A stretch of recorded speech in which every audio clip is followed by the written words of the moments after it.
Hello everyone and welcome to the DieHard Racing League Martinsville 200. We are here tonight at Martinsville Speedway for the third race of the DieHard Racing League Truck Series, brought to you by Clocks by Christopher.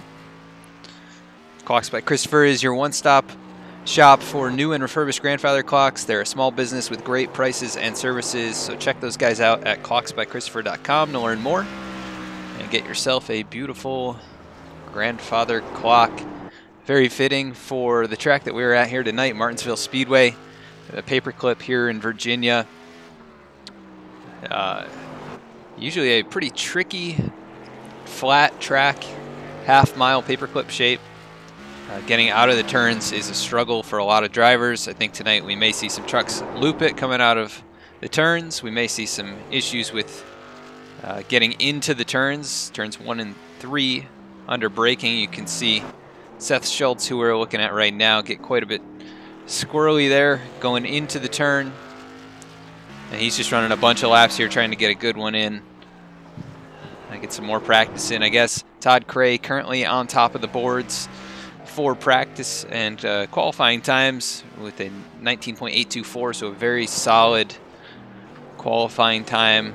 Other drivers in the top 10 are Mark Jenkins, Jay Felton, David Kamara, Caleb Thompson, Kenneth Sagert, Josh Stewart, Robert Barris, Seth Schultz, and Rob Jenkins. Those are the drivers currently in the top 10. I don't see any drivers on track taking a time. Seth Schultz bringing it in finally to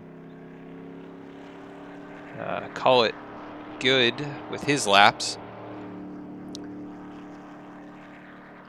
Now let's take a look at the weather here this evening. Partly cloudy skies. We did see some clouds rolling in during the practice session as well as qualifying. So air temp is a pretty cool 71 degrees. Track temp's 86 degrees.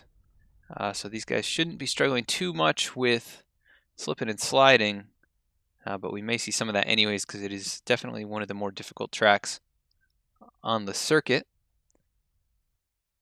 This is the third race of the season, and the first two races have gone very well. We're going to take a quick look at the points standings coming into this race. We've got a tie for the points lead. Robert Barris and Todd Cray, both with 45 points, tied as the points leaders right now. And let's see, I hear somebody out on track. Looks like Cody Franklin is putting his laps in. So we'll have that running in the background. Seth Schultz, third in points, only 1 point back though. In fourth place is Art Peck, 2 points back. Fifth place, James Brown, 3 points back. And then we have a three-way tie for sixth place between Thomas McBride, Josh Stewart, and Caleb Thompson, all 5 points back from the leaders. Adam Matz is in ninth place, 6 points back. And then we have a three-way tie for 10th. Currently, I'm just showing Ron Hollifield up there, but also Christopher Munger and Adam Nowimski all up there, just 7 points back from the leaders. So pretty close so far, just 2 races in, And I would expect that to be the case. We've seen some very competitive racing so far this season.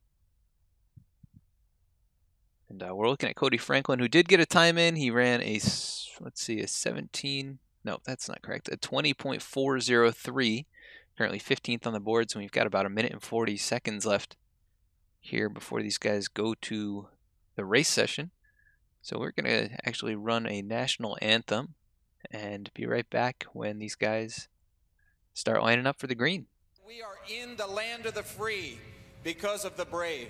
And so we ask by your grace that you would bring them home soon and safe. In the name of Jesus, I pray. Amen.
All right, and our drivers are lining up here, getting ready to go under the pace laps.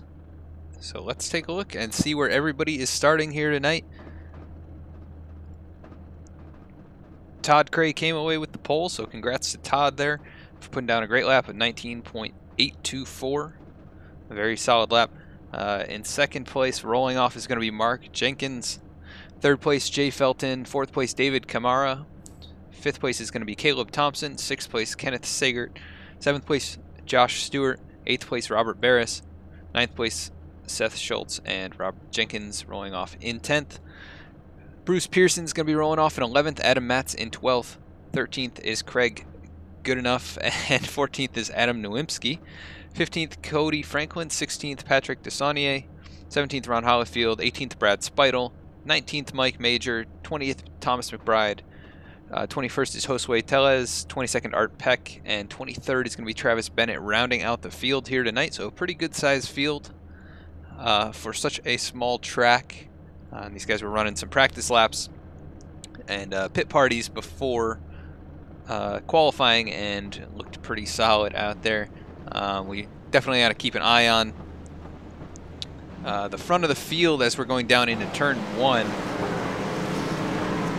On the first lap, it can be pretty tricky to get through there, so hopefully these guys have a good time getting down in there and don't make any mistakes or make contact. I believe it's going to be 2 pace laps here.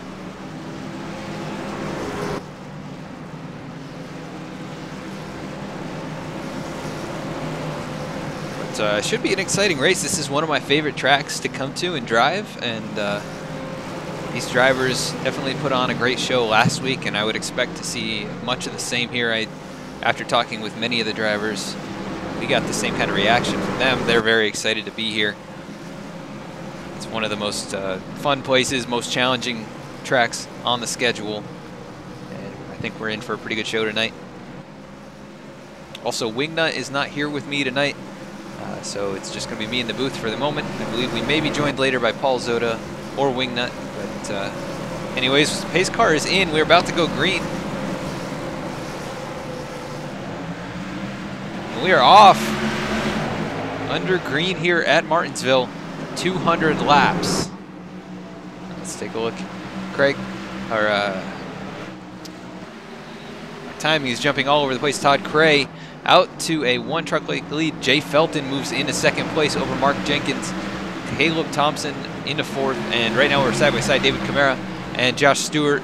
Looks like Camara almost able to clear Stewart, but back side by side again. And right behind them, we've got Seth Schultz and Robert Barris side by side.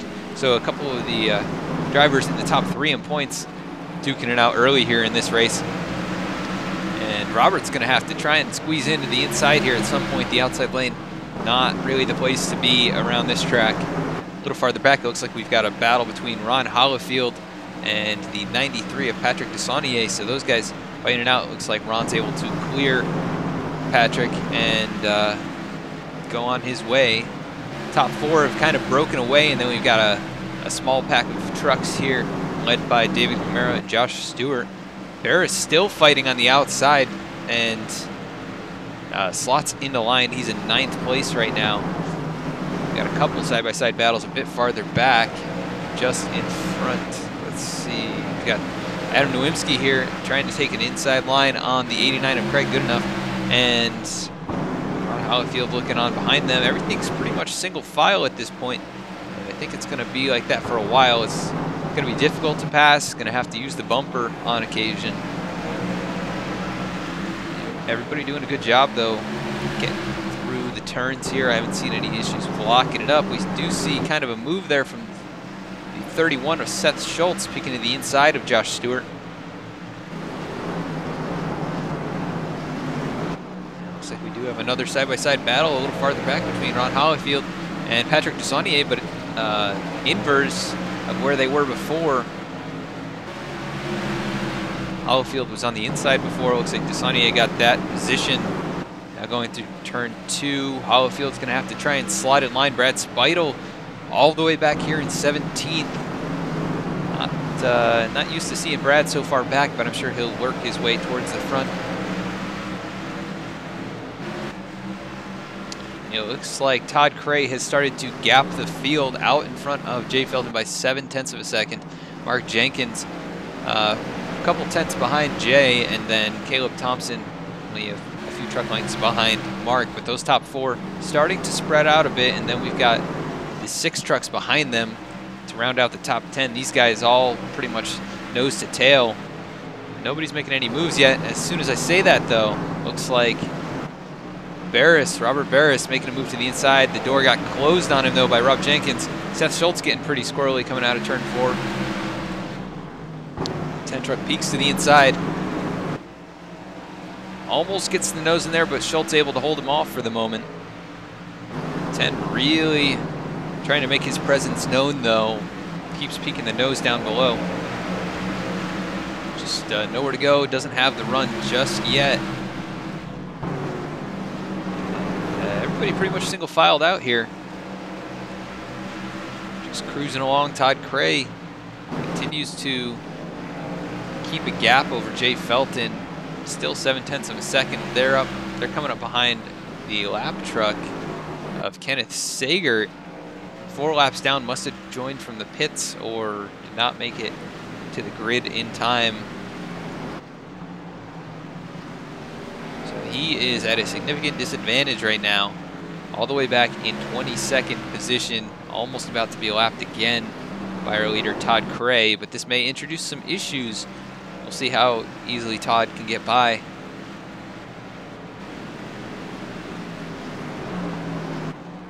These drivers single file, no incidents so far. Pretty good battling going on all throughout, but nobody really making the move just yet. Still a long ways to go. As soon as I say that, Rob Jenkins again peeking to the inside. Seth Schultz really having trouble on the exit of the turns. 10 makes a dive bomb move here, gets the nose alongside, able to keep it down on the inside. Seth Schultz holds him off. Here comes Robert Barris now with the run. Peeks to the inside, gets a little bit squirrely under braking, but they stay off each other. The 10 truck of Jenkins. Able to hold him off for the moment. Barris still there. Really diving it in on the inside line. And it looks like these drivers are having a tough time getting out of the turns. Maybe battling tight conditions here tonight. The 10 truck of Rob Jenkins sits back in line in 10th or 8th place. And nobody has swapped positions up here in the top 10 for the last 10 laps or so. Let's take a look a little farther back. Cody Franklin under attack, or attacking Adam Nowimski. They're coming up on the 89 truck just in front of them.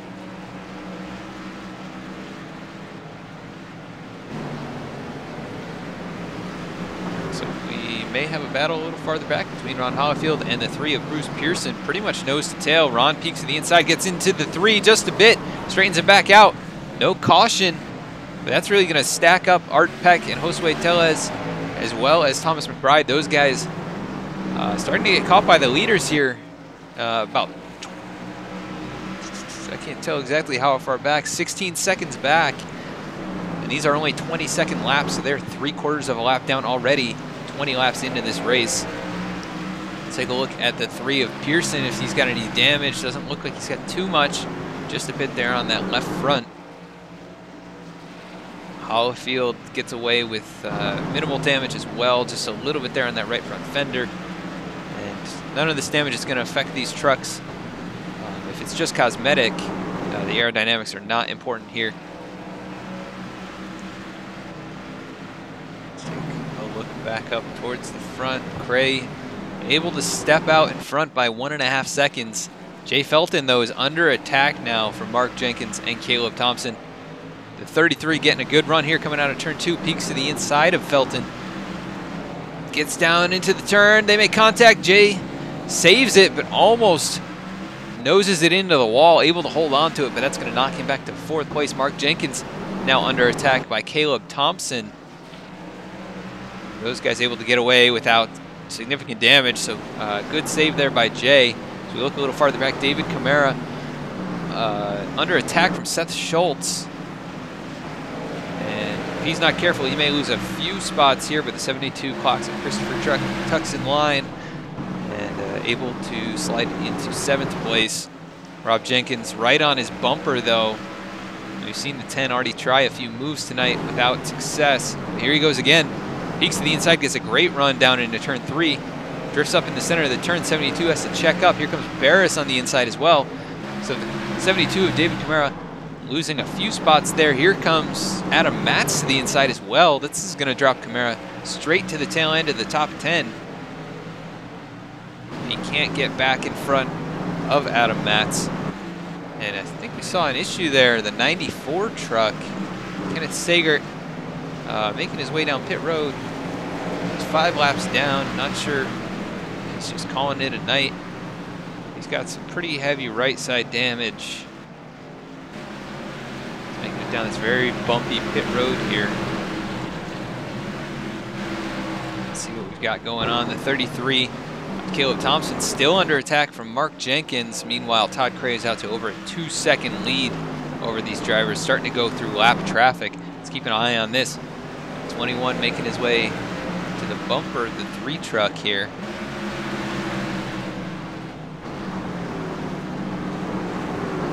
Pearson moves out wide for him, but not just going to let him go. Still trying to fight him. Todd Cray able to make his way past.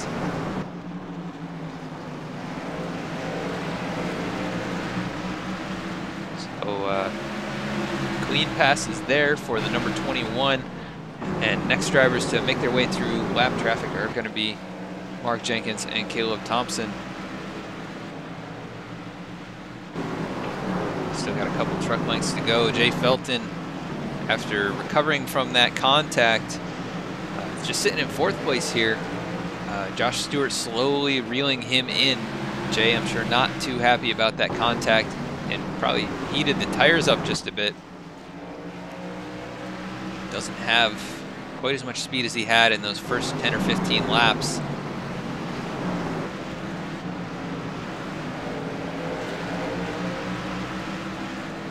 Also, Seth Schultz running a pretty good lap time. Both him and Josh Stewart running 20.5s on that last lap, just as fast as the leader. Those are the only drivers in the 20.5s right now. Let's take a look back here. Robert Barris all over the back of Rob Jenkins.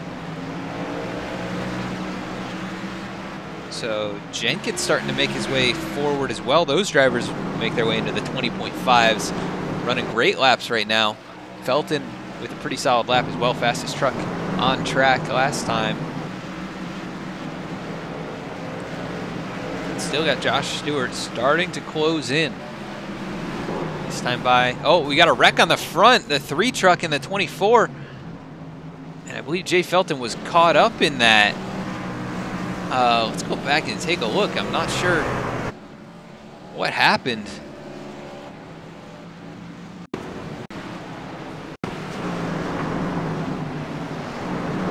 Taking a look at the 24 of Josue Tellez. I believe the incident may have started in front of him. Looks like the Ford truck of Caleb Thompson working through lap traffic, gets into the 3. 24, Josue Tellez nowhere to go. Jay Felton nails the 3 truck. A couple other drivers sneak by there. Robert Barris almost making contact. Let's take a look at Robert's point of view during that one. Coming out of turn 4. You can see trucks kind of all over the place, smoke, nowhere really to go. Robert weaves his way through, no contact. 10 truck of Rob Jenkins also making it through. These guys are working down pit road right now. Got to be very careful here to not go a lap down through the pit cycle, because pit road is so tight and the track is so short that if you're not careful, it is very easy to go a lap down. Todd Cray led them in. He's going to lead them off. 33 of Mark Jenkins almost getting up alongside, but not quite able to do so. We have a few drivers still sitting on pit road. That's going to be Jay Felton. Ron Hollifield also sitting on pit road. Josue Tellez with heavy front end damage. It's going to take a while for him to get that all fixed.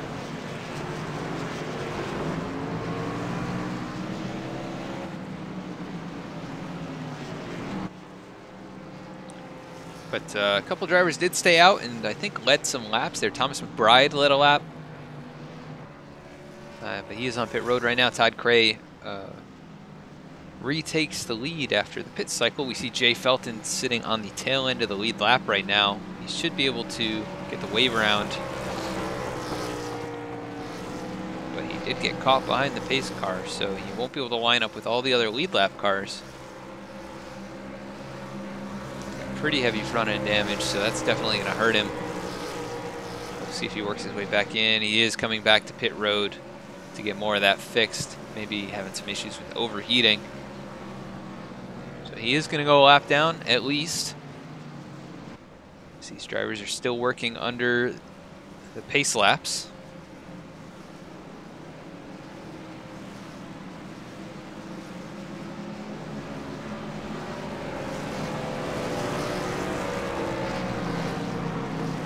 Lights are off, so we are going double file once again. Todd Cray is going to lead him to the start-finish line.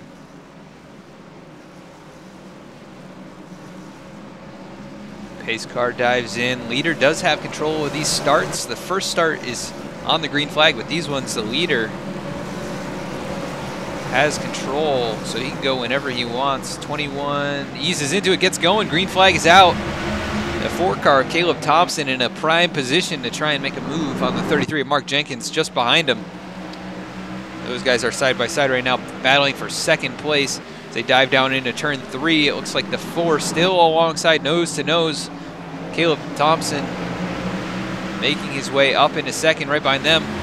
Robert Barris alongside the 22 of Josh Stewart. We saw the 33 actually touch the wall. Oh, and they touch the wall again, bouncing off the wall. Contact between Josh Stewart and Mark Jenkins, but they keep it straight for now. But Jenkins losing tons of ground after restarting on the front row. 10 truck trying to make a move as well, gets his nose underneath the 33. Not getting a great run though. It looks like Jenkins able to pull a crossover, now diving in underneath the 22, backs out of it. Would have been a pretty bold move to try and make a pass there. And everybody back to single file right now. Pretty much nose to tail throughout the top 10. Todd Cray has been able to jump out in front by about a truck length and a half over Caleb Thompson.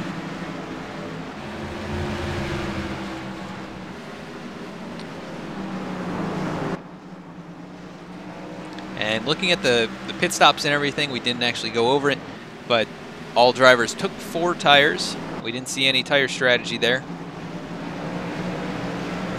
We did have 30 plus laps on the tires at the time of the caution, so probably a smart move at this point.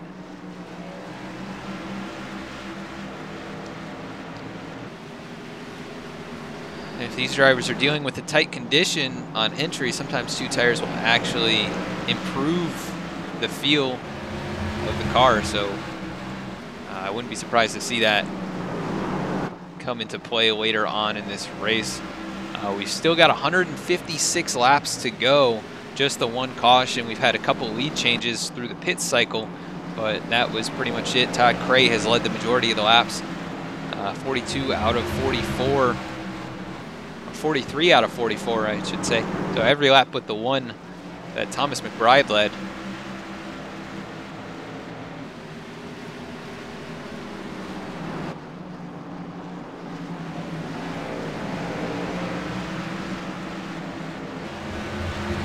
And Cray really starting to step out from second place Caleb Thompson, now up to about a half-second lead. We've got a little bit of activity going on farther back. The 10 truck of Rob Jenkins making his way past Mark Jenkins, and I'm not totally sure, but these two I believe are related. I'm not sure if they're brothers or father and son. I'm pretty new to commentating on this league, but these two, both rookies and both related, currently running 5th and 6th. Just behind them, David Camara made a little contact with the wall, and he's under attack from the 59 of Adam Matz. Guys running 7th and 8th right now. So they make their way down into turn 1. 59 not quite close enough to make any kind of a move. Let's look a little bit farther back. We see Seth Schultz, I believe, making a move on the 89. The 2 truck of Mike Major also potentially going to try and jump in here and make a move. Gets the nose on the inside of the 89. It doesn't look like he was able to get the run. 89's able to clear. Seth Schultz moves up into 11th. 89 slots in at 12th, and Mike Major in 13th. Let's take a look. See, Jay Felton is back on track. Ron Hollifield and Jay are both a lap down, so that's going to be your battle for the lucky dog. We see Ron up here in going into turn 3, and Jay's just a couple trucks back. Right now, Ron running pretty solid times. Jay, I think, is struggling with that front end damage. Maybe he's just a little bit down on power, but not able to keep up with Ron at the moment.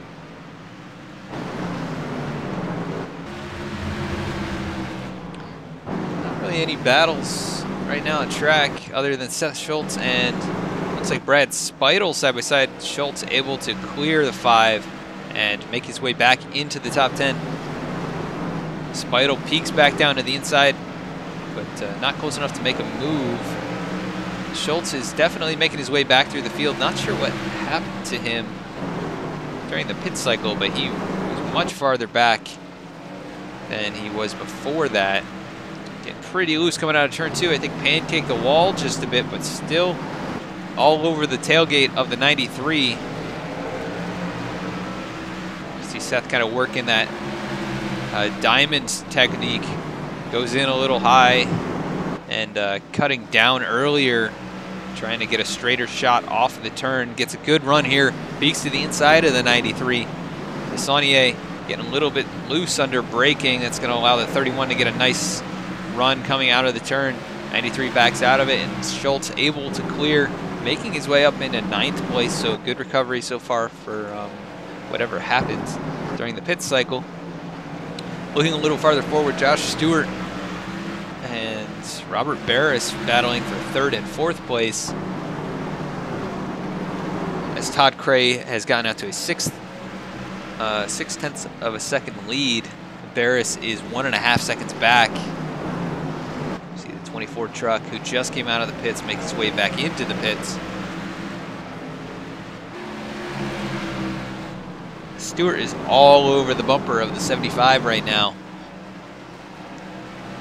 And if he's faster or thinks he's faster, he may have to use the chrome horn to push the 75 out of the groove. But we see the 22 trying to work a different line, just a little higher in the center of the turn, but didn't seem to work for him there as he loses a truck length.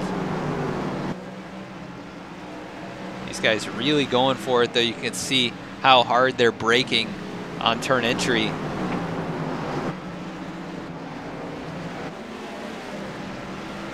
View from our chopper cam. This is the battle for 3rd and 4th. Pretty tight battle at the moment. I believe our closest battle on track as well. So we're going to keep an eye on this one. See if we can get a good view. A little closer. Barris doing a good job. Looks like 22 of Josh Stewart pancakes the wall. But gets a good run going in turn 3. He's really sliding it in there. Trying to get as much ground as he can on turn entry, but that only hurts you on turn exit. As we see the 75 able to stretch out the gap coming out of turn 2 and turn 4. 22 really bombs it in, kind of in the middle line, and can't quite cut it down like he needs to be able to get a run on the 75. Meanwhile, Todd Cray and Caleb Thompson starting to close back up, and they're working around the 3 truck of Bruce Pearson right now. 3 lets him go. He's got some pretty heavy front end damage after that contact with Caleb Thompson last time. Here comes Robert Barris and Josh Stewart trying to make the move on the 3. Hello there. Hey Wingnut, how's it going? Sorry about being late, mate. Had to be a doctor. Hey, no problem at all. We're about a third of the way through the race, so you haven't missed too much. We've only had the 1 caution for an incident, and it was pretty minor, just involved 3 drivers. But pretty smooth sailing so far. I don't know, man. Haven't seen too much in Martinsville. Don't really go well together that much. Yeah, this has been a very smooth race. These drivers have it really under control, it seems like. We've got some pretty tight battles at the moment right now. Robert Barris and Josh Stewart have been going back and forth for 3rd and 4th for quite a while, probably about 10 laps. And just behind them, Rob Jenkins and Mark Jenkins, a nose and tail as well. That's for 5th and 6th. Yeah, Rob and Mark Jenkins just transferred over from the Passenger League, so they come over with these guys. That's awesome. I wasn't sure if they were brothers or like father-son. Or... They are indeed brothers. Okay. Well, they're doing pretty good right now and running right next to each other, so doing a good job. I think they do it on purpose. They always have to drive next to each other. That way, I have to say Rob and Mark Jenkins, so you have to make sure it's the right one. Yep. Mark was up in, I believe, 2nd or 3rd place for quite a while and had some issues on the last restart, and that shoveled him all the way back to, I think, like 7th or 8th, and he was able to get a couple spots back. Right now, those guys just cruising about 5 seconds back from the leader. Todd Cray, who's led every lap but 1, and that was just during like the pit cycle. Caleb Thompson's not let him get too far away, though. I think it was one of these short tracks where I saw Caleb Thompson do some amazing work. I'm hoping to see it again. Yeah, he's been doing a good job. He kind of lost touch with Todd on the last run, but it was just early, and probably just saving his stuff. He's doing a good job, though. He's only 0.3 or 0.4 of a second behind at the moment, and before they were a couple seconds back. And he made a little bit of contact with the 3 truck actually earlier, and that's what brought out the first incident. As we look back a little farther, Josh Stewart is on the outside of Robert Barris. Those guys battling for 3rd and 4th still. Stewart very close, pinches down the 75 and actually able to clear him. Now going down into turn 1. Back behind them, Rob and Mark Jenkins side by side as well. So everybody's starting to battle as we are now past lap 70. Yeah, when it comes to like a plate track, they will work together, but beyond that, I know for a fact they'll gladly fight each other. Yeah, I'm sure they're very familiar with how each other races, so it's probably a lot of fun. Yeah, they can make entertaining races for sure. Also, speaking of Josh Stewart as well, like I personally think he's an aggression incarnate. Not bad aggression. We've always seen people like don't know what they're doing with it, but Stewart knows how to do it. He knows how to use that car and just throw it around and just do crazy stuff with it. Yeah, we were calling that out earlier. Actually, he would just kind of throw it into the turn and it would stick, and you could see he was driving it as hard as he could. Caution. Yep, caution is out. I'm not sure. Oh, it looks like it was Cody Franklin, maybe just looping it in the center of 3 and 4. Doesn't look like he's got much damage, but let's go take a look.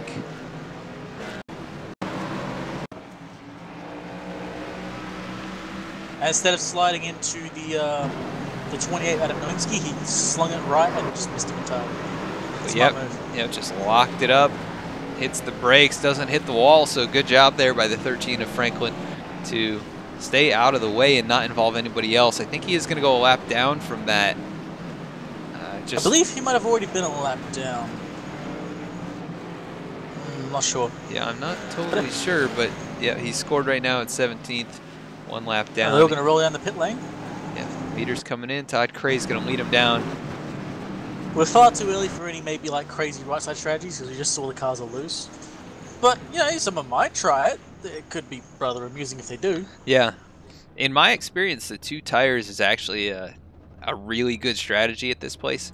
If the truck is tight, which I think they are experiencing some tight conditions at the beginning of the run, you know, it may help them get up to speed a little bit faster. It's just you have to worry about the tire wear on those left sides as the run goes on. Yeah, Joshua Stewart moves into 2nd place. Yep, Art Peck is actually still on track, so he's scored as the leader right now. I think he's just trying to get a lap led, but I mean, you never know. He could be thinking he can do this. He did lead a lap. It looks like he's about to come in here though. Yeah, he's kind of realized it's probably not the best idea to be out here still. Yeah. Especially with people like Cray behind him. Yep. Yeah, I think the 3 fastest trucks are going to be 1, 2, 3. We'll see how Josh Stewart does on the outside line on this restart. See if he's able to fight off 3rd place and slot in line. I will say, I don't think he's going to be fighting off 3rd. I think he's going to be fighting first. That's what he does. Yeah, we'll have to see what happens. I know Caleb Thompson's going to be hungry to get past him as he was able to stay with Todd Cray that entire run. So, I mean, he knows he's got speed. I think he's going to try and make a move here, but hopefully they don't make any kind of contact or anything. We'll just have to see how it goes. That 4-letter word which is the cause of all the world's ills. Hope.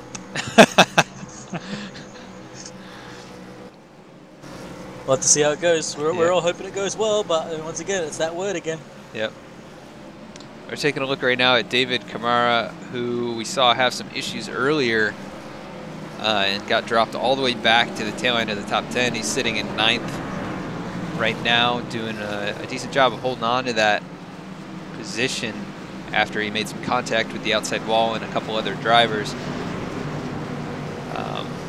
He's there in guy's gone in. Clocks by Christopher 72 truck.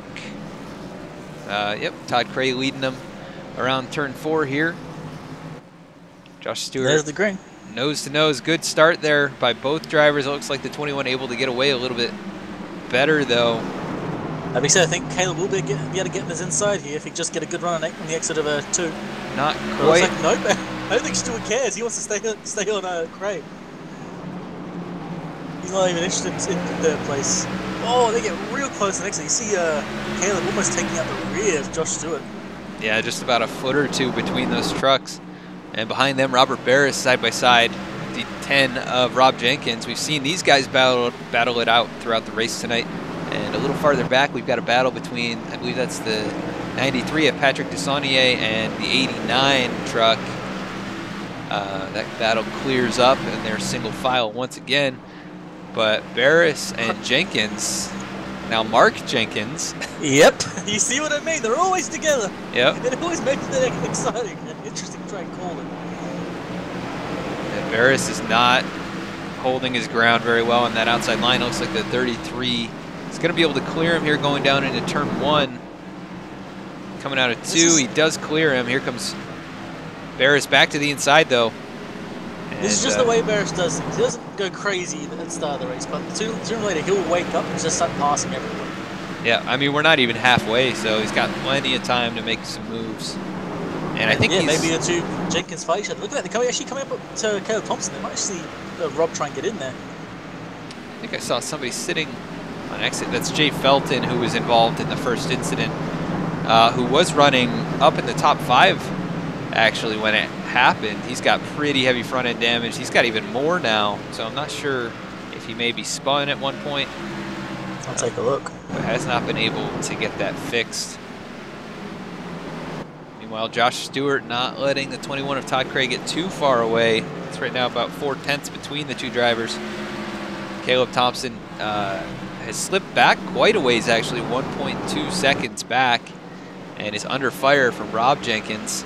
Yeah, Caleb's going to be looking in his mirror now rather than ahead of him. Unfortunately, Rob Hagg's caught up and has done a few little moves to try and let Caleb know he's there. Yep, the 10. And you see that Mark Jenkins is like, nope, I'm going to fight you as well. Yeah, it looked like the 10 kind of slid the entry there into turn 3. And Mark was trying to make a move but didn't follow through. And here comes Robert Barris, still on the back bumper of the 33. Yeah, he's just watching this and waiting. And we see, oh, Rob losing control. He's sliding, he saves it. Holds on to it, but he's going to lose at least 2, maybe 3 spots. Here comes Adam Matz, 4 spots. Yep. There goes Matt's on the outside. That's it. Matt's now on the outside line coming into these corners. It's going to work for him. As Rob is now back up to speed. 59, almost able to clear, but it looks like the 10, yep, 10 backs out of it. Lets him have the spot. Maybe trying to cool the tires back down right behind them. Looks like David Camara got pretty loose coming out of turn 4 and is under fire from Brad Speidel. And Brad firing up the inside of this corner. Yep, big run coming out of turn 2. Damn. Inches between them. That's what you tell you got a good league going. When everyone is fighting up close and there's no craziness going on, like, it's just beautiful to watch, man. Yeah, now those two separated by a few truck lengths. Let's take a look back up front at Josh Stewart, who's starting to slip behind. The wall a bit. Yeah, we've seen him do that. I don't know if he's just trying to straighten the truck out or what he's doing exactly, but he just barely scuffs the wall. He's not happy with his coat of paint. He wants a fresh paint of white. Yeah, maybe he's got like a different sponsor under there and he's trying to rep both of them at some point during the race. Scrape off the Monster. Maybe he's got Red Bull or something underneath. Oh, no. They're both in one car. Oh, no. Caleb Thompson is starting to lose touch with those guys, 1.6 seconds. But he's not really under any pressure. So, not sure. Yeah, Camara on the inside of Rob Jenkins for a moment there, but it looks like Rob managed to solidify that position and not get past. But we might see Camara come back again. He's got pace at times, so let's see how it goes. Yep, back behind them. It looks like Patrick Desaunier now peeking to the inside of Brad Speidel. Still side by side, not able to stay along. But the 5 leaves the door open. Here comes the 93, able to clear Brad Speidel. Yeah, rather cleanly, really quick. Yeah, best kind of pass. I think Brad maybe just got in there a little bit too hot after looking in his mirror and went way wide, but Caleb Thompson actually starting to close the gap just a little bit. He and Mark Jenkins are the 2 fastest, or Mark Jenkins the fastest on track. Caleb is one of the top 5 fastest and a little bit faster than our leader. So starting to cut back into that lead. Maybe he was just saving his stuff there for about 10 laps. There's no reason to fight the first 10 laps of a new stint. let everyone spread out first. Because if you try and fight, you know, when everyone's close together, Yep. you'll make a pass, and if you don't slot back in line. Oh, We're back under caution. Yeah, I'm trying to find who it was. Maybe Cody Franklin again. Let's go take a look. He got a little bit loose coming out of the turn, but I don't see what happened. Maybe that was just him slowing down. But what I was saying is, like, when the start of a stint happens, you can't really pass anyone unless you can clear them. And unless you manage to clear them for the pass, it's just, you're going to get passed by everyone behind you. You're going to get trained, as Robert Ferris found out when he got passed by like 3 cars. Yeah, you always want that inside line. Not sure what the caution was for. I don't know if they do a halfway break in this series. Nope. They do not have any stages here. Be right back a second. All right. Art Peck again staying out to lead another lap. Todd Cray led him down pit road.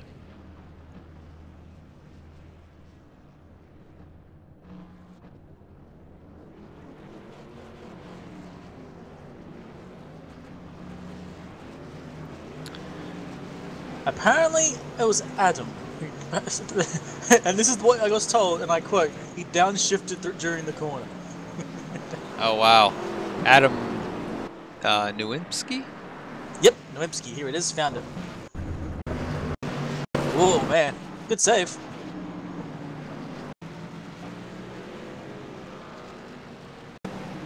Parked exactly sideways oh, yeah, over here we the go. track. Oh, yeah. Just lost it. Good job saving it. We saw a few drivers take 2 tires there. Seth Schultz, it looks like Adam Matz as well. And I'm not sure what happens. Where is our leader? Todd Cray. Okay, he's in 3rd. So just not a great stop there. It looks like Josh had a great 13.8 second stop. And then Adam Matz moves up to 4th after taking 2 tires. I swear that Joshua Stewart has been feeding his crew amphetamines or something, because his crew has always been really, really good. I don't know how or why, but he always gains a couple of, like, maybe 10ths or 100ths on the pit exit and gets a position. He might just be pretty good at putting the car in the box exactly where it needs to go.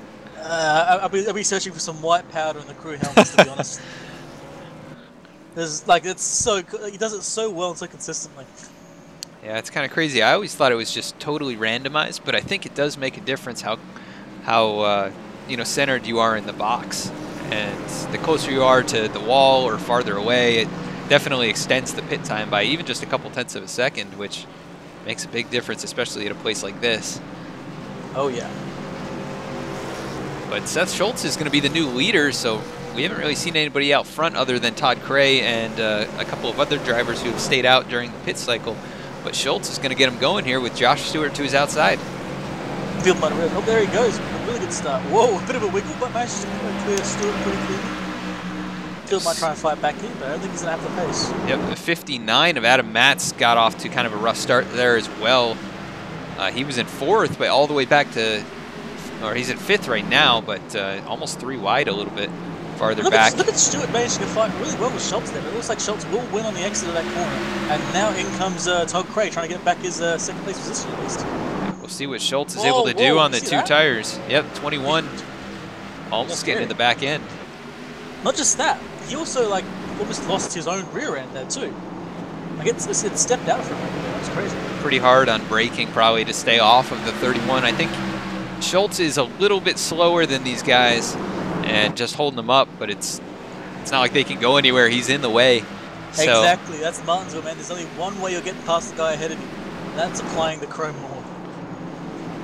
Sometimes that 2-tire strategy, like I mentioned earlier, will actually make the truck faster at this track. And Schultz is doing a good job.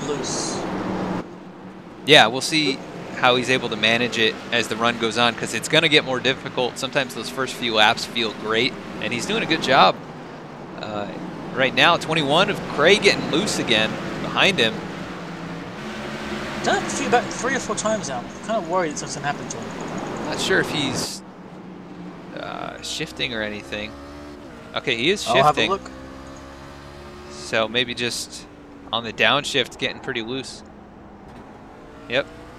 That's helping the truck rotate. It looks like Schultz losing the lead, though. On the outside of Martin. Wow. Yeah, big move. Big move by the 21 to pass Schultz on the outside, and now Schultz is in between Josh Stewart and Todd Cray, and probably going to hold up the 22 just a bit. See how long it takes for Stewart to actually make his way past and try and chase down Todd Cray. Those two pretty close in speed, as well as Caleb Thompson, who's just kind of riding at the moment in 4th place. I will say, I can't help but be impressed what Cray just did there. Like passing the outside of Martinsville, just wow. Yeah, I mean, sometimes it works. You just got to keep your leverage over the guy on the inside. You really got to pinch him down. And especially with the 31 being on 2 tires and obviously not up to the same pace as the 21, I think he was in a pretty good spot. It looks like, yeah, Cray is really slinging it there, though. You can see that back end really just trying to come around, but he's just holding on to it. A little farther back, it looks like Mark Jenkins and David Camara are side by side, battling for 7th and 8th. Camara wins the battle for now. 33 really dives it in, but now tucked back in line. Interesting, I went back to Cray and listened to his car. He's no longer downshifting. He just used it there, and then he stopped doing it now. Yeah, so maybe the early part of the run where the truck is tight, he's using that to get it to pivot in the center of the turn, and then after it starts to loosen up a bit, he's just going back to 4th gear. It gives you extra run. If you can control it, it gives you extra run on the exit as well. Yep, that extra RPM definitely helps with drive off sometimes. Oh yeah, it can be a bit scary, but it works. Looks like the whole track is under cloud cover at the moment. Yeah, it got dark quick. Cray is stretching the lead out up to over 0.6 of a second, and then we've got kind of a 4-car little group here between the 31 of Seth Schultz. We've also got Josh Stewart, Caleb Thompson, and Robert Barris all kind of on top of each other, getting held up by that 31 truck. We'll see if anybody tries to make any kind of move here. Looks like Barris peeks to the inside, not able to complete that pass. A little farther back, we've got a battle between the 83 of Thomas McBride and the 13 of Cody Franklin and the 10 of Rob Jenkins. I'm not sure why Rob is all the way back. Did you see him have any issues on pit road? No, I didn't see anything on pit road. Nor did I see him get a bad restart. It just must have missed something, unfortunately. It can happen. Get trained once and that's it. Here he comes on the inside now with 13. Yeah, he bounced off the wall and that actually shot him to the inside, but he had a good run and completes the pass. Welcome to Secret Martinsville Strategies 101.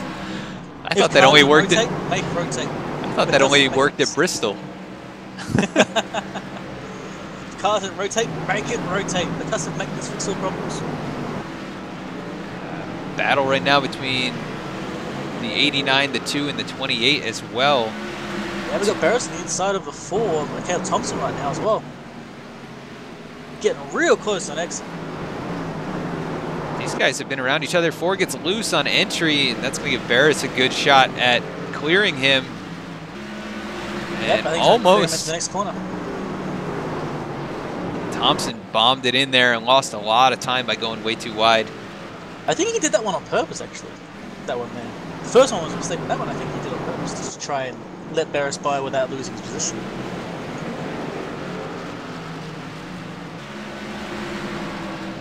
It looks like we got a few people watching on YouTube right now, so thanks for tuning in.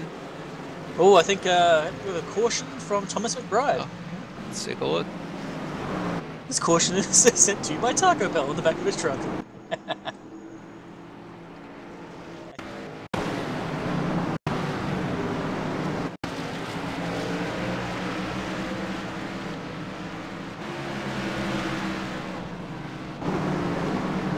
Trying to see what happened. I don't see anything going on with the 83. He just lost it going in, kind of went fully sideways. Managed to save it. Oh, yep. Taking a look at it now. It was a good job of staying off everybody, but that brings out the caution. Even though he didn't even go 90 degrees, he was pretty close. Yep. So Todd Cray bringing him back down pit road. Seth Schultz was able to hold on to second, so he gained a lot of time by doing the two-tire strategy. We'll see what he chooses to do on this one. The other 2 tires. Yeah, probably not going to be the best strategy. Nah. He's not going to do that, but it would be hilarious to watch. But he's going for 4 tires this time. Looks like Caleb Thompson taking 2 tires, able to come out in the lead. Here goes the 33 of Mark Jenkins as well. So a couple drivers at the front now with 2 tires. Mike Major and Rob Jenkins also taking 2 and gaining quite a few positions. So the strategy is starting to come into play with 80 laps to go. Oh yeah. They'll be good on fuel from here, so that's not a concern. Anything you can gain from these pits, you'll make use of it for sure. If it goes to 15 to 20 laps, everyone takes 4 tires again. You take 4 tires, you can now gain positions. Yep. Now Peck is once again staying out. He's led 3 laps by doing this. You know, maybe before it's over. Technique. Yeah, maybe before it's over, he might have the most laps led. Well, actually, I don't know about that.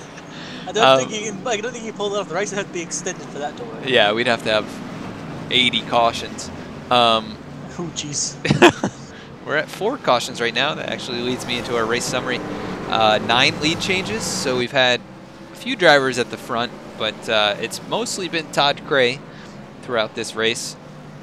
We did see Schultz lead quite a few laps, and we've seen a few other drivers through the pit cycle lead laps. 4 total cautions so far. We got 80 to go, so getting through this event pretty quickly. We haven't been going for 1 hour, and we're pretty well through this. That's Martinsville for you, though. Yep. It could be done in a couple of minutes, or it could take all week. Yeah, I was surprised seeing a 200-lap race because a lot of leagues will run 150-lap races, and I've seen some up to 250, but usually those take forever because there's a lot of cautions. But these guys have done a great job racing cleanly, and we have a pretty good-sized field here tonight, so it's been really good to watch. Caleb Thompson. I say, these guys are one of the best leagues I've ever seen on my racing for sure. Because like they drive close, they drive hard, they don't make too many mistakes. This is their 3rd race at the tracks. Yep. Caleb Thompson gets a great jump on that start. Just went going pretty much as soon as they came out of turn 4, and he's out in front by at least a truck length and a half. Todd Cray. Fortunately for him, though, Todd Cray is the one behind him now. Cray got past Mark Jenkins rather quickly. So we'll see what the 4 is able to do. He is on 2 tires. Cray is on 4 tires. And you can see him closing the gap already. I don't know if Thompson's trying to be conservative here, not really knowing what the 2 tires are going to do, but running pretty solid laps at the moment. Todd Cray, the only one in the 19-second bracket. So that really shows the kind of speed that he's got here tonight. But Thompson out. He's to protect that inside line no matter what. Yeah, because this is definitely one of the hardest places to pass. Right now, Seth Schultz, or nope, here comes Todd Cray already on the inside. Thompson pretty much gave it to him at that point, I think. Yeah, maybe he knows that he doesn't have any kind of speed to match him at this point with those 2 tires. That'd be a smart decision if he get back in. Oh wow! He just closed the door on Mark Jenkins to get back in line, so Jenkins can't get on his inside. Yep, so the 2 drivers on 2 tires are 2nd and 3rd at the moment, so they've done a good job.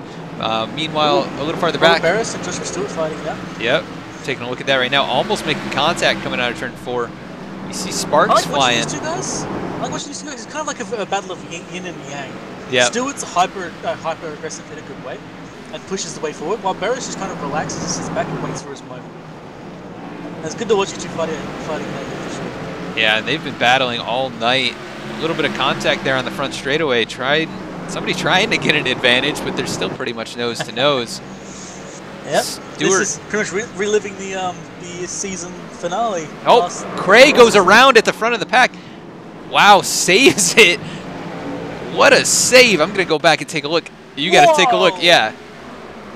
45 degrees at least, just drifting through the entry to the turn, almost making contact with the Ford truck. I think they did. Ford truck, yeah. Yeah. Did he downshift by accident? Just have to listen. I think he just got on the brakes too hard. It's a real easy mistake. Yeah.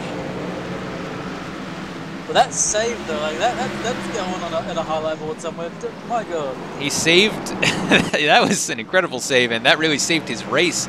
Not only the truck. I mean, it would have been over, I think, if he had made contact. He would have lost that little bit of an advantage that he's got right now. If he managed to save the truck without killing it, we would have been happy about that. But he not only managed to do that, oh, the other push. He managed to also hold his position pretty much.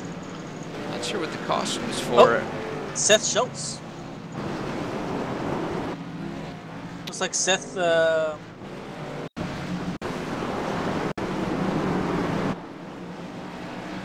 Let's go take a look here. Coming out of turn 2, Schultz gets in the wall just a little bit. Kind of stacked up there. Barris gets into him, and then the 22 gets into Barris. 31 sitting in the middle of the track like that. I don't think anybody else made contact. Schultz spins it back around and gets him going again. Absolutely no intention for anyone there. That was just how things go. Yep. It's real easy to make that kind of a mistake here. Now, something interesting here, by the way. We've had enough laps. I think everyone's going to take 4 tires, including the Todd Cray. Oh, and Mark Jenkins misses his box entirely. Yeah, he's way out of it. He's going to have to pull through. He may just, he may go back out. But now everyone's going to take 4 tires, which means Thompson should be ahead of Cray. Cray took 2 on that. Did he? Yeah. Okay. I'm not sure about that call after that that deja vu slide he had going on. Yeah. It looks like we've got a few drivers that took 2. Todd Cray, Robert Barris, Rob Jenkins, Adam Nowimski. I'm not sure. Yeah, Mark Jenkins didn't take anything because he slid through his box. Adam Matz and Seth Schultz stayed out, so Schultz, after spinning, still on track. I think he wanted a lap lead there. He's still staying out. It looks like these guys may continue on their way and try and hold their own at the front of the pack. They only have 14 laps on the tires, which will make a difference, but they have the track position right now, so if they can get back up to speed, everything should equalize in about 10 or 15 laps. Together they form the rolling roadblock. Yep. None shall pass. But Jenkins also on old tires, and he's going to have Todd Cray on 2 right behind him, so we'll see how that works out. Cray's going to be on the outside line, maybe at a pretty significant disadvantage. So that's what everyone's hoping for. I think Robert Barris, Rob Jenkins, Caleb Thompson, they're all just going to hope that Cray doesn't get the best start and they can just shoot it on the inside where he can't stop him. Yeah, we'll see what happens. Taking a look at Facebook chat right here, Teresa Stewart saying congratulations to Josh Stewart. He's going to be a father, so that's pretty cool. Congratulations to Josh. Oh no! Does that mean we're going to see less of him here? No, I think we've got a few months at least, so he should be here for a while. Yeah, I suppose so. Get at least finish the season off. Yep. Adam Matz going to lead him to the green here. He's got Seth Schultz on the outside, and he gets going. Yep, pretty solid start. Todd Cray down on the inside. No! Oh, contact! Cray's around. Oh, and they're piling up. We've got the 59 on his roof. Still making contact. Welcome to Martinsville. Wow, that's the big one. That's got to be 2/3 of the field. Wow, I can't believe that happened. Let's go back and take a look. I'm going to try and get a different view from the 59 and just kind of see what happened. I think he just lost it. And he paid the price for it. Actually, by the looks of it, if I remember correctly, it looked like Seth Schultz actually booted him by accident. Oh, he didn't shift. He missed a shift, and it stacked them all up. Yeah. Knocked onto his side, and not sure if he blew his engine, but we've got lots of blown engines here. Todd Cray in rough shape after that. Let's go and take a look. Just nowhere to go, I think, for him. He just kind of gets knocked to the inside wall, slammed into in the side, engine's blown, ends up stuck against the wall. The track is blocked, so big contact for a lot of these drivers. I don't know if anybody even made it through. I don't think anyone actually did. I think the closest you have people making it through would have to be. The 89 was very close. I think he made a little bit of contact. Let's go take a look. But I don't think there was anywhere to go. I mean, yeah, he makes contact with Hollifield, able to back out of it, and then as he was trying to weave his way through, the 2 truck slid back down a little bit. Yeah, that's Martinsville for you. That's going to happen. Wow. So big damage for a lot of these drivers. Let's see who's on pit road right now.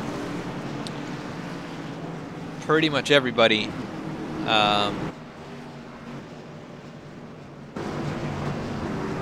So Cray, after leading so many laps, is not going to be your winner here tonight. He's 3 laps down and sitting on pit road.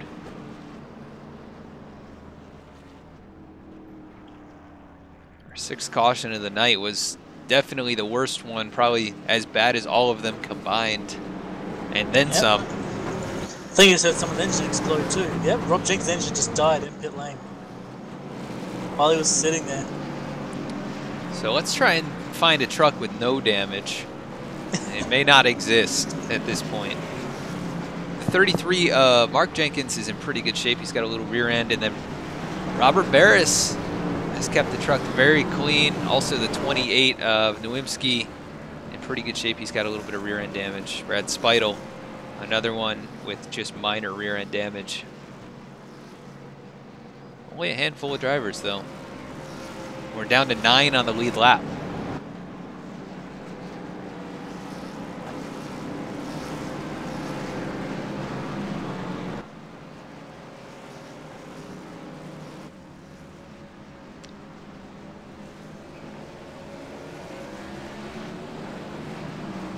Well, this is going to shake the field up entirely. Yeah, it's going to be a completely different race now. Some of these guys who have been towards the front, though, now have a better opportunity to actually take the win here tonight after seeing Cray kind of drive away with it. Schultz is going to be your leader. He has led 13 laps here tonight after the 2-tire strategy earlier. We'll see what he's able to do this time. He's been out there for 23 laps on these tires. Gets him going now. Green flag is out. Robert Barris now to the inside of Mark Jenkins, all over the back bumper. Jenkins stuck on the outside. Look at that. He's got nowhere to go, which means he's going to have the 5 now on his inside. But he might be able to clear it, and he does. Defends the inside. Jenkins was peeking to the inside of Brad Speidel, or Robert Barris. I keep getting those two confused. Brad Speidel is in 4th right now. Everybody's single file. Less him getting on the inside of Robert Barris and more like blocking the inside from Brad Speidel. Trying to kill 2 birds with 1 stone probably, but definitely. He's safe in 3rd. At least we have Ron Holford inside of Craig Goodenough. Like, what? That's a name? Yeah, I'm not sure if that's just like a nickname. I haven't really been saying it too much because I don't want to get it wrong if it's not his real name. Yeah, if that's his real name, I don't want to make jokes about it. So yeah, exactly. I'm not sure. Yeah, but Hollifield is a lap down. He's first car a lap down. Oh, we got contact between the 2 and the 89. They keep it straight for now. Josh Stewart is behind them, also a lap down. Yeah, I have to make the joke. Craig just said to Mike Majors there that he's not good enough, but then Mike is going back and saying, yes, I am. I think he's going to complete the pass here. Here comes Josh Stewart to the inside. And Josh is trying to chase down that 2 truck as well as Ron Hollifield to try and get the lucky dog position. Right now, Ron doing a good job, running pretty solid times compared to those 2. I think he's safely in that spot as long as nothing happens. Meanwhile, I'm actually very surprised by Seth Schultz at the moment. Yeah, he's doing a great job on 29-lap-old tires. And that car is so bent. Like, look at the rear left; it's just caved in. Yeah. But the rest of the truck looks. The rest of the truck looks pretty good, and luckily the aerodynamics are not a factor at all at this place. But Barris is right there. I think he's just waiting for the right moment to strike. He's got 17-lap-old tires. That's definitely Barris in a nutshell. Wait for the right moment to strike. Yeah, we're coming to 50 to go, so 3/4 of the way through this race. And it's really just between, I think, these top 4 at the moment. Adam Nowimski in 5th is quite a ways back. I mean, anything can happen, but he's not really in striking distance at the moment. But Schultz doing a great job, definitely, of holding him off. And Mark Jenkins is, I believe, also kind of doing the same thing as Barris, just waiting for a good moment to try and make a move. Everybody pretty much single filed out, though. Yep. Pretty much 50 laps to go at this point. Core of the race left. Yep. And this battle for the lucky dog position, all three drivers on the same straightaway, basically all within a second and a half of each other. So we'll see if anything happens there. They just need to be there. Barris on the inside now. He's making moves like he's going to. And here he goes inside of Seth Schultz. Good run Seth there. realized, left the door open a little bit for him. Oh, they touch still. And here comes Mark Jenkins now. 31 tries to throw the block, but can't get in front of the 33. Mark gets in there. Very close coming out of turn 4. 31 holds him off. Well done to Seth Schultz, was holding him off on the outside there. Spital just sitting behind these guys, waiting for them to wreck each other and maybe try and he's like, steal please. a couple. Try and win by default at this point, but Barris doing a good job, starting to create a gap up to 0.3 of a second over Schultz. Got on the apron a little bit though. Ooh. Here comes Schultz now peeking to the inside. Barris tries to throw the block but can't do it. Basically the same thing Schultz just did before. So these guys drive together a lot because they're both doing the same thing. Oh, they touch. Luckily both catch it. Oh! Seth losing it. Oh! Contact there. 33 looked to the inside but didn't go. That was good. I mean, it would have been 3 wide. 33 now peeking to the outside. Yeah, no. No thanks. I've seen it work once, and that's it. I've never seen it work other than that. Go to the entire field every other time. Yep. Yeah. That's a good save from everyone there. Yeah, great like job. everyone's using each other as bumpers to try not to kill themselves. Seth kind of bounced off Barris there to save him. An amusing way to drive. Yep. I'm going to do a quick rundown of our top 10, see where everybody actually started and where they're running now. Robert Barris started 8th. He's currently in the lead, 5 laps led, and he's stretching that lead out over Seth Schultz, who's in 2nd.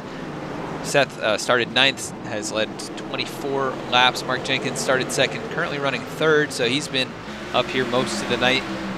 Brad Spital started 18th, probably our biggest mover of the night, currently running 4th. Adam Nowimski started 14th and is up to 5th, so also a great run. Cody Franklin started 15th and up to 6th. So a lot of these guys just surviving and finding themselves running in the top 10. Art Peck started 22nd and is up to 7th. That's a big run for him. Craig Goodenough started 13th, currently running 8th. And Adam Matz just getting lapped, started 12th, currently running 9th. He did leave 5 laps through the different pit cycles. Ron Hollifield started 17th and is running 10th. That's the thing with races like Martinsville. It's not about who's up at the front. It's about who makes it to the end. Yep, it's all about survival. I will say that there is Robert Barris' specialty. Have the best car at the end of the race. And usually usually being at the front is a better chance of survival. But you avoid the wrecks because you're ahead of them. I know what you mean. Yeah, but it didn't the work out. so small, it doesn't really work. Yeah, I've seen incidents that collect the leader. We've seen a couple incidents tonight that have, that last caution took out the majority of the field, but we saw an incident earlier where even 3rd place was involved. So yeah, you're not safe anywhere, I guess. That was Martinsville. There is nowhere safe. Schultz is doing a pretty good job right now, I'd say, holding on to the back of the 75, not letting him get too far. Yeah, he hasn't got away from him yet.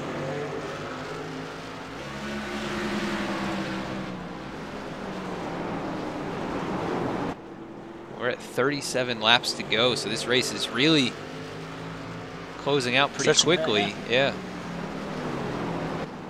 Well, I guess I'll ask you now while I get a chance. Who do you think's going to take it? I'm obviously just putting my money straight on Barris. It's the obvious answer, I think. Yeah, I think he's in pretty good shape. Schultz or Jenkins, I think, also have a shot at it, but Barris has been consistent since he's gotten out to the lead here, and it's assuming nothing happens with any lap cars or we get any late cautions. I think he's in good shape. Starting to stretch the lead out. Wait and see. Yeah. That being said, Mark Jenkins did start towards the front, and he had speed early on in this race, and has since kind of lost the handle on it, I think. Hasn't really been able to get back up towards the very front. I mean, he's in third right now, but it doesn't look like he has the speed to close the gap. But maybe he's just riding. He's still got 33 to go. No rush. There's no reason to rush at all. Yeah, I mean, 33 laps here, though. That's only 10 minutes of racing, so he's really got to think about when he's going to make his move if he's going to start closing. And Schultz, though, is actually looks like he's closed the gap. Closing on Barris, yeah. Yeah. I'm still amazed that car is running as well as it is. I still think even like aerodynamics doesn't matter too much, but it's still pretty damn bent on the rear. Yeah. If nothing else, that thing would not be close to the rear. Yeah, I think he's struggling with some looseness coming out of the turns. We've seen him kind of wiggling a bit, but doing a good job of holding on to it, and he's now 0.3 of a second behind. The problem now is we're at Martinsville. How in the world does he pass when Barris would not give up inside line no matter what? I think it might take the chrome horn. Yep. I've never seen these guys do that to each other. Like, the both of them drive clean, they drive hard, but I mean, it's Martinsville. It kind of has to happen, doesn't it? Yeah, I mean, it doesn't always happen that way. Sometimes it's clean, nice clean pass, but I think at this point the 31 and the 75 are so close on speed that somebody's going to have to make a bold move like that. Unless Barris can find a little bit more. I think he's struggling coming out of turn 2, though. I saw that, yeah. He went really wide on exit there. It seemed like he washed up a bit. It is possible he could have burnt the stuff up on that by making the pass, and you know, he had a couple issues getting on the apron there, so could have cooked it, that's for sure. Yeah, possible. Looking at the chat and Facebook right now, Paul Zoda is watching. What's up, Paul? Hey, mate. Glad you could make it. Good luck with the house move, brother. I don't know if... Whoa, Jenkins almost having a moment there with Seth Schultz. Yeah, Schultz lost quite a bit of ground. These guys now working past. That's the 59 of Adam Matz, who was heavily involved in that last wreck. Which is a shame, too, because he had a pretty good car. He was in the right spot. He's still in 11th place, so it's not going to be a terrible result for him, but it's not going to be a win. Not the one he wanted, yeah. Yeah. Schultz starting to close the gap back up again. Closes in about 2 truck lengths. No one ever comes to a race and says, yay, 10th place. Yeah. It's better than last place, but definitely, good, yeah, definitely not a win. Schultz doing a good job. I can see what he's doing here. He's trying to go in a little bit higher on turn entry, and it looks like he cuts down in the center of the turn. He's doing a good job getting a nice straight exit. Got to be careful. If he cuts a little too tight, he's going to hit that to curb on the inside, and we've seen that murder people. Yeah, it just shakes the truck all around, shoots you up the rear track. End, let's go. You're drifting around the corner, singing deja vu to yourself, wondering what's going on. These guys really close though. Schultz, like half a truck length behind, gets a little bit tight out of the turn there. Wiggles a little bit, getting back on the throttle. It looked like that cost him about. The interesting part is that Mark Jenkins has not really lost these guys at all. Like, he's not on them, but he hasn't really lost them yet.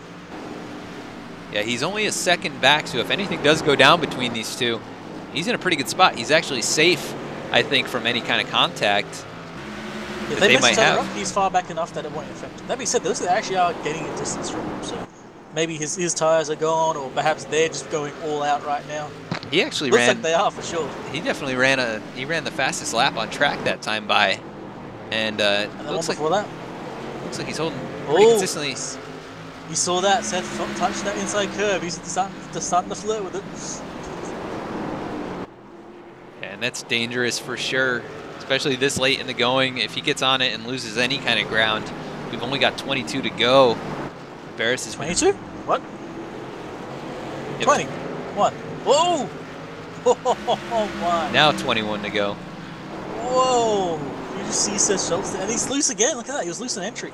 Yeah, he's really slinging it right now. Meanwhile, Jenkins still running pretty good laps, although Barris with the fastest one that time by. What you notice is that I'm not seeing Jenkins' car slide out at all. It looks planted like perfectly. That's the way to do it here. You just got to be smooth and consistent. Schultz going real wide. So he's trying Lucky something. Schultz is lap cars ahead of Barris, so he might be able to make that distance back up, but it's not what he wants right now. Schultz is really throwing it into these turns. Not able to close the gap. He's just losing time by doing that. They're working around Ron Hollyfield right now. Ron just going to try and get out of the way, I think. Might hold up Schultz just a little bit because he has to exit a little lower than he'd like.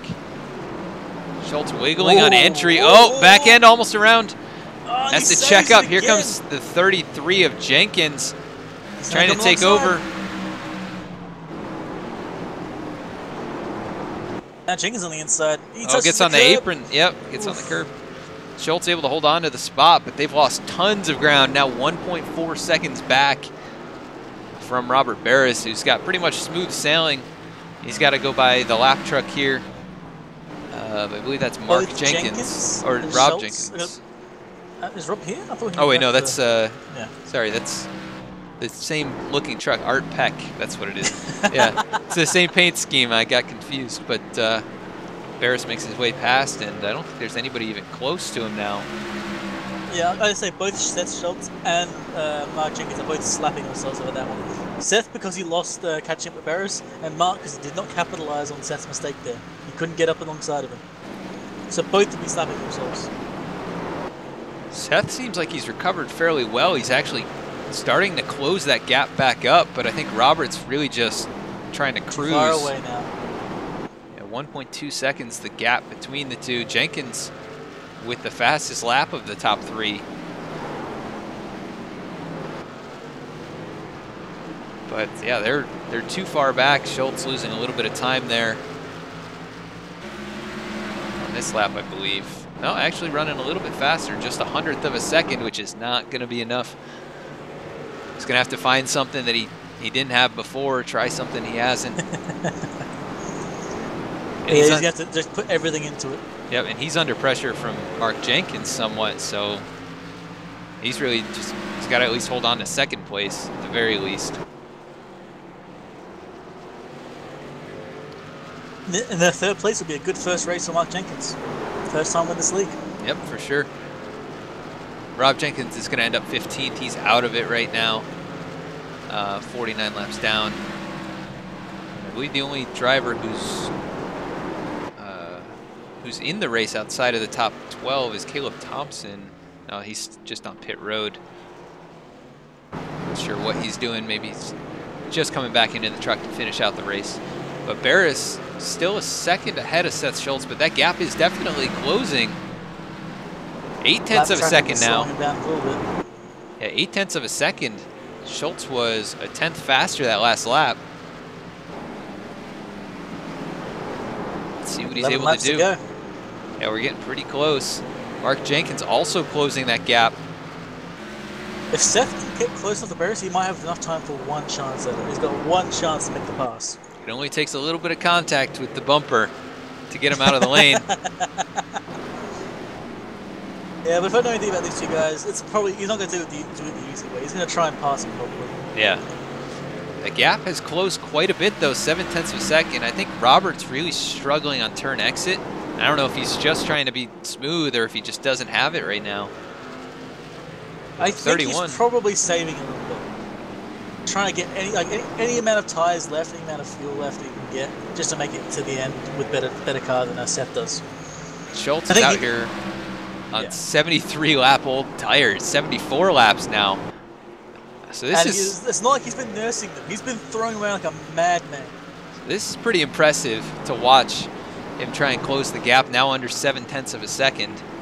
Oh yeah, Seth with a damaged car on like 70 lap old tires, he's been sliding all over the track. And he's still putting in the lap times right now. It's just magical to watch. Yeah, you know he really wants it. Oh, yeah, he's got to put everything into it. You see him slide on exit, see him slide on entry. think that's pretty much all he can do at this point. I don't know if there's much rubber left on those tires.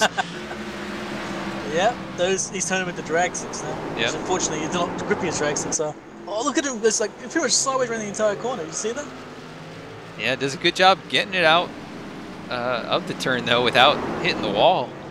I've been very surprised. It looks like he hits the wall almost every time, just a tiny bit to straighten it out. But I think he's actually just a bit off the wall. So he's off the wall for sure. I haven't seen a single spark or anything. It looks like he's just getting real close and just using up all the track.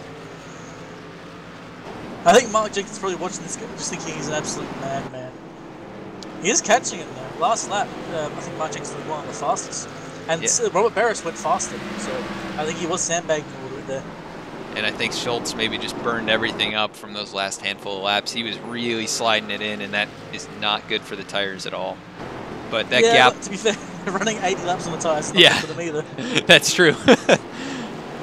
They're now back up to about a second between the two.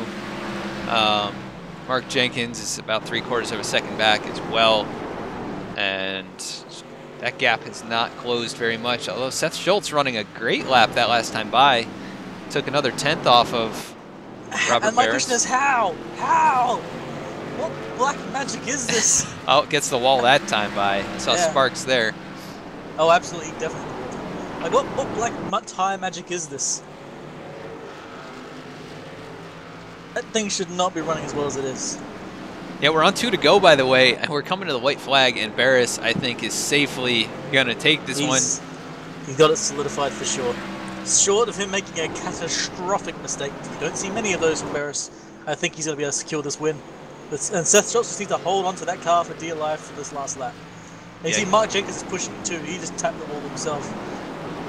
Yep, so the battle's really for second. It looks like it's going to be Schultz. Robert Barris, though, taking the lead when it matters, leading 48 laps and coming away with the win here tonight. So a great run for Robert, capitalizing on that big wreck that happened earlier, able to survive and make his way to a win. Seth Schultz congratulating him with a big bump to the tailgate. The car is not allowed to leave so straight. Yeah, the truck looked too good. Everybody else has damage, so. It's not allowed. So Barris coming away with the win here. Let's get a good view of the front of that truck. He's just cruising around the track right now. Not even going to try a burnout just yet. He led 48 laps, started 8th tonight, and was pretty much in contention all race. Does a great job. Comes away with the win here. There we go. There's the burnout. It's a small track. It's hard to do those here. Oh yeah. Because I want to celebrate, but where? Let's see if he gets us a nice drift. There we go.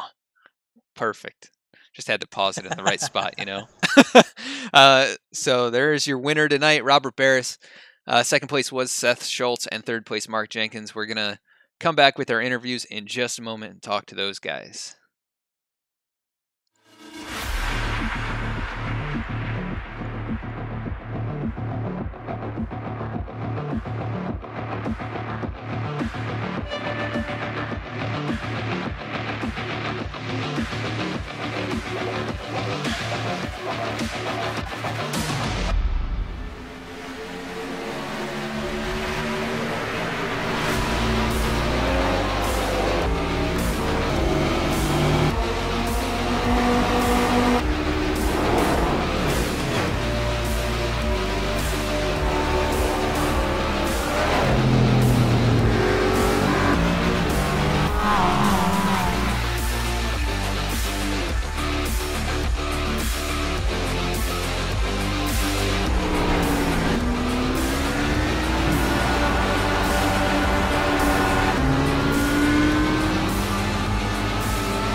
All right, and we are back. We're going to bring in our third place finisher, Mark Jenkins. You got a copy?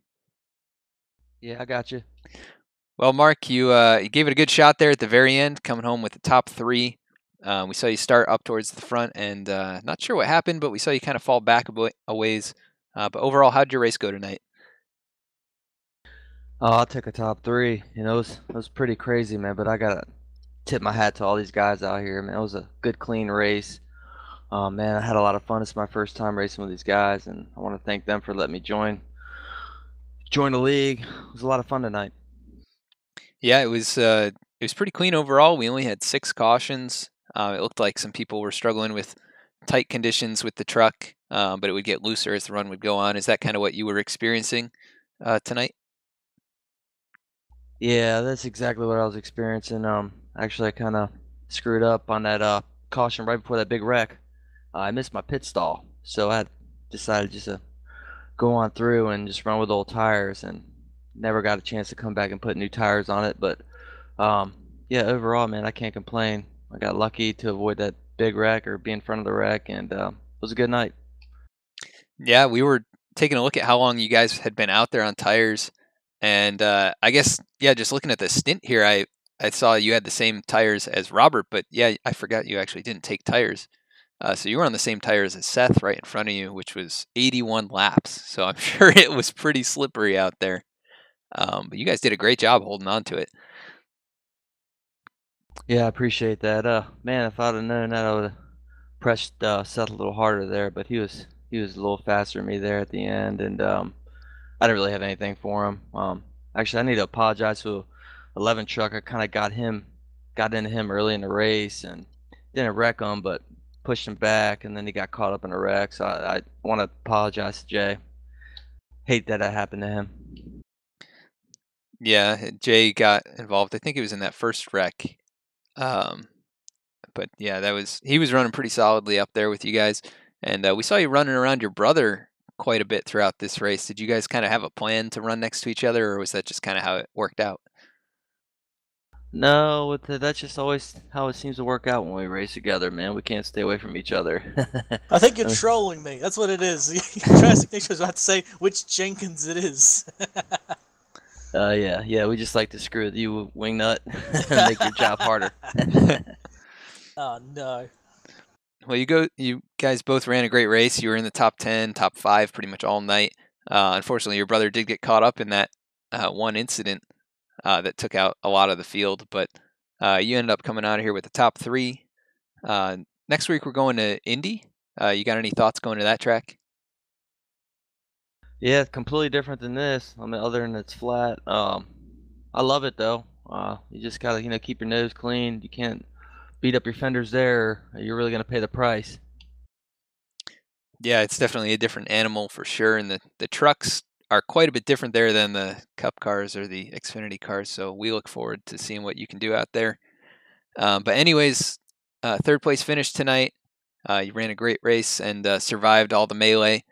Before we let you go to celebrate, anybody you want to give a shout out to? Yeah, I want to give a shout out to Wingnut, man. Thank you for hooking me up with this league, man.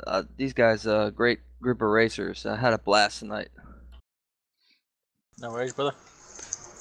Awesome, man. Well, congrats on the third place finish. We'll let you go to celebrate, and we'll see you next week. All right, sounds good. Thanks, y'all. All right, that was our third place finisher, Mark Jenkins. We're going to bring up second place, Seth Schultz, who was sliding around out there, and I think you're with him, Wingnut. Hey Seth, that's our booth. You get a copy? Sure do. Mate, it's good to see you back up here again. Yeah, that restart sucked. Todd was the car to beat. I wish he wouldn't have got caught up in that, but Adam missed a shift, and yeah. Yeah, it happens. It's racing. But hey, that final run, I gotta ask, 81 laps on the tires. You must have felt like you were driving on butter. What I was Robert asked me if I had full fuel, and I did some testing the other day, and if you stayed out on tires, you couldn't take fuel. So I always made sure. I think once we hit what was it? We were close to 100 laps, and I knew how much fuel I needed, so I just left that in the car. And then when we didn't pit the next time, I just stayed out, because otherwise I think I was still going to be stuck back in 9th or whatever. And I would have liked to get some of the damage fixed, but being a short track, I didn't think it was going to hurt me that bad. But yeah, the last 5 laps is when the tires completely went away. I started catching Robert again after my power slide, and then the tires just said, "See ya." Oh yeah, at that point you're absolutely gone. You said we could talk about strategy with that field strat. What was your tire strategy? I saw you did a 2 tire strategy. You got you up to like 2nd place. Yeah, the 2 tires. Well, I had to get track position back, and I knew I wasn't going to get it back behind. Trying to race by those guys, because the guys in front of us at that time were the guys. They were going to put up a heck of a battle trying to get around them. And I felt that the sooner you get the track position, the better it was going to pay off at the end of the race, and it ultimately did. I mean, staying out, was it the right idea? I don't know, but I figured if people were going to take 2 tires, that was the stop to do it. And I had already done it, so my left sides were really old, but when I had pitted and took tires the last time, my lefts were still at 97%, so I wasn't too concerned about it, but it almost paid off. I'm curious, did you actually check your percentage of your tires at the end of the race? Because I'm kind of curious how bad those left sides were. I can't do that until I back out of the car, but unless Adam's not showing the 2nd and 3rd place cars, then I can back out now and tell you what it is. Yeah, let's have a look. All right.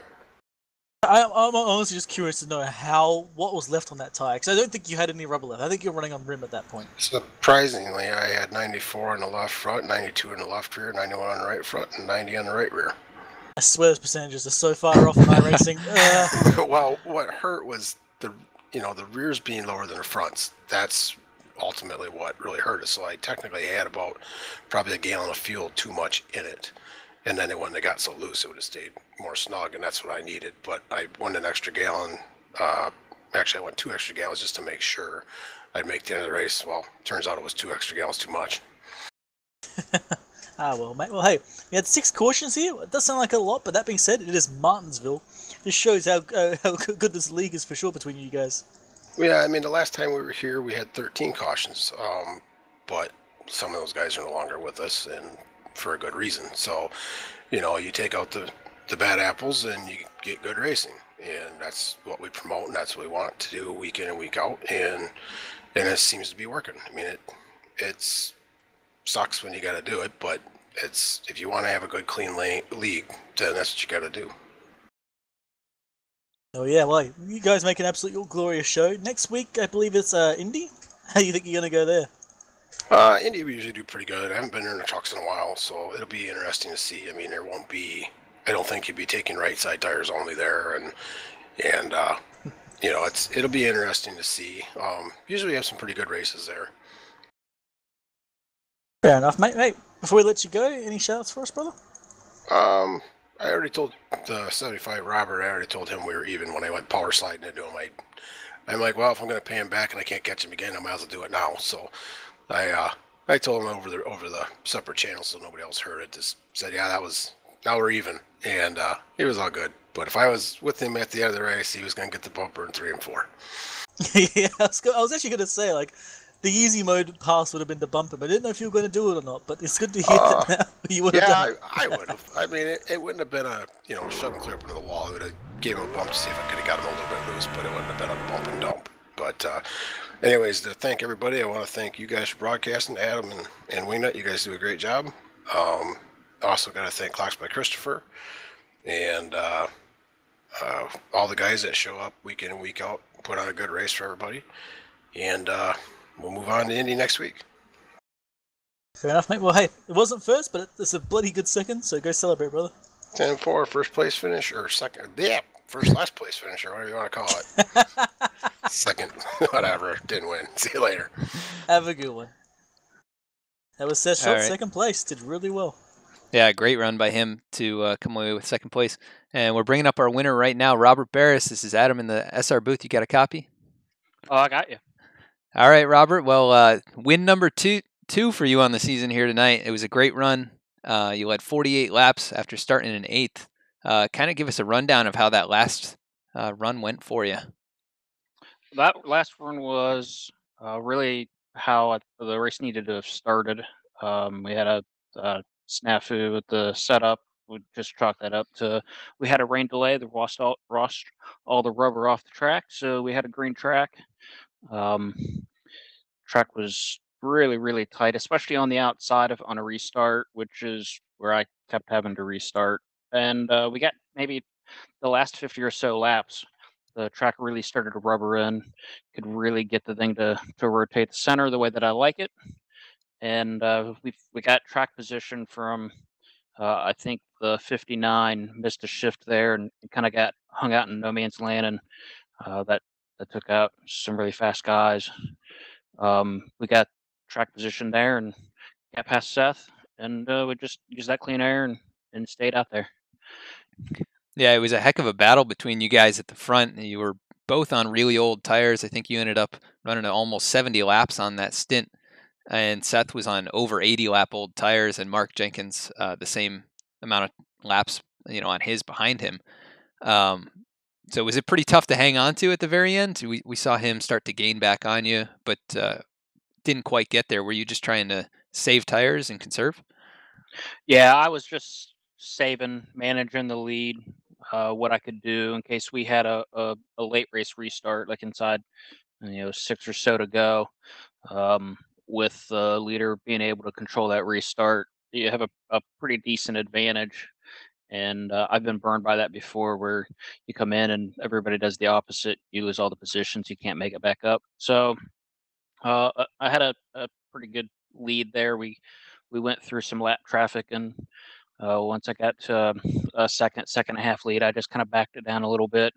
Other than that, though, with the tires, the pace probably was a little bit slow, but the truck actually felt really good. It could get the thing to turn through the whole center just right. We finally got that bottom lane rubbered in enough, and with the tires aged, it actually I felt a lot more comfortable with it on the older tires than I did the newer tires. I was really tight on new tires. Yeah, that's kind of what we saw consistently throughout the race. It seemed like it was difficult to get off of the turns right at the beginning of the run, but as the run would go on, it seemed to loosen up for everybody. And that's kind of what the consensus has been. So that's good to hear. And you really kind of mastered it at the end. It seemed like you were driving pretty smoothly. Seth was really just slinging it around the turns right behind you. And you guys made contact a couple times, but were able to survive. So that was a great battle. Really fun to watch up here in the booth. Yeah, him and I, we've been at this for about 200 races now in DieHard Racing League. Seth's the founder and the owner, and I joined pretty early on, and so we've always been able to race each other hard but clean and have a blast. And I know we had that little get together earlier, but that's just kind of how Martinsville kind of does with the accordion. Other than that, we had great fun like we always do. Yeah, it was a ton of fun to watch up here in the booth, and great that you guys came away with top two finishes after everything that happened throughout the race. We're going to Indy next week. What are your thoughts going out there? Oh, that's another track that I love. It's an absolute blast. As long as you can get the key is just like this place, getting the truck to turn and keeping momentum up. The trucks in real life don't run there, so it'll be kind of interesting to see how our race plays out. But like I said, I enjoy that track. It's a very difficult track to run well because of the turns being so flat. You really got to be patient with the throttle. You got to be really good with the brakes if we need to use the brakes there. Again, I'm not sure if we will or not, but I'm looking forward to it. Cool. Well, I remember when you went over to Somo for a couple races. I believe in the Xfinity race in your first start, I think you took the win there late in the going. So we know you've got experience there, and looking forward to how you can run. But before we let you go, you come away with the win here. Started 8th, led 48 laps. Really took the lead, after that last caution and didn't let it go. So really solid run for you here tonight. And before we let you go to celebrate, anybody you want to give a shout out to? I got to thank my sponsor, the Snack Cake guys, for coming on board again. Be sure to check them out. All their love for all things snack cakes. Find them on YouTube, Instagram, Facebook, Twitter, all things social media. Clocksify Christopher for coming on board to sponsor the race. I've said before, it doesn't take a lot to run this, but it takes a little bit, and so them helping us put this on is welcome. Everybody who came out to race today, the drivers are what makes this fun. I know the race kind of didn't go exactly like everybody probably wanted, but hopefully they at least still had fun, and we'll put on another good show at Indianapolis. And SR Broadcasting, everything you guys do to bring a top-notch broadcast to all the people who are interested in watching and possibly coming out to join us.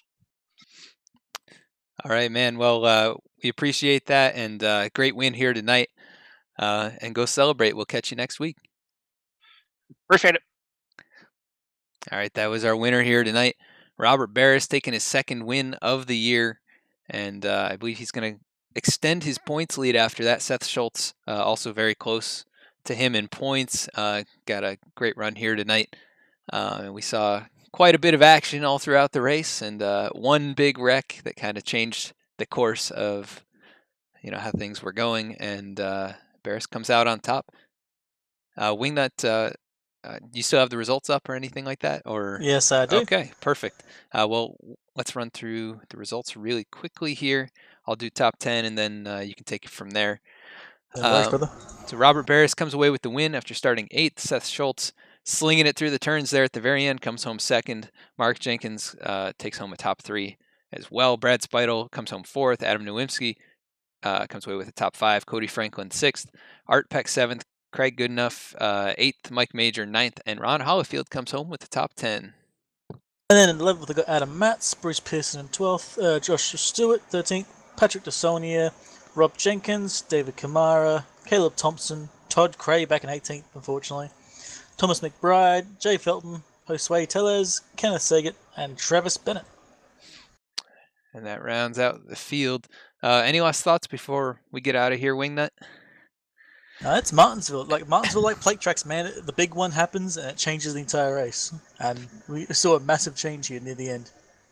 Yeah, it was a pretty great race. I mean, 6 cautions, really not too much for this track, especially for 200 laps. That's probably less than they'd have in the real truck race. So goes to show the talent of the drivers in this league, and really looking forward to bringing the race at Indy to you guys here next week on SR Broadcasting. Before we get out of here, we want to thank the sponsor for tonight's race, Clocks by Christopher. You can check them out at clocksbychristopher.com. They are a one-stop shop for new and refurbished grandfather clocks, and have some great prices and services, so go ahead and check them out. And we will be back again next week here in the DieHard Racing League at Indianapolis Motor Speedway. We've got a few other races coming up this week here on SR Broadcasting, including the Paskies Leagues, as well as the Somo Capital Auto Repair and Truck Series, which will be on Wednesday night. But yeah, until next week here in the DieHard Racing League and on SR Broadcasting, thank you so much for tuning in, and we will catch you next time. Peace.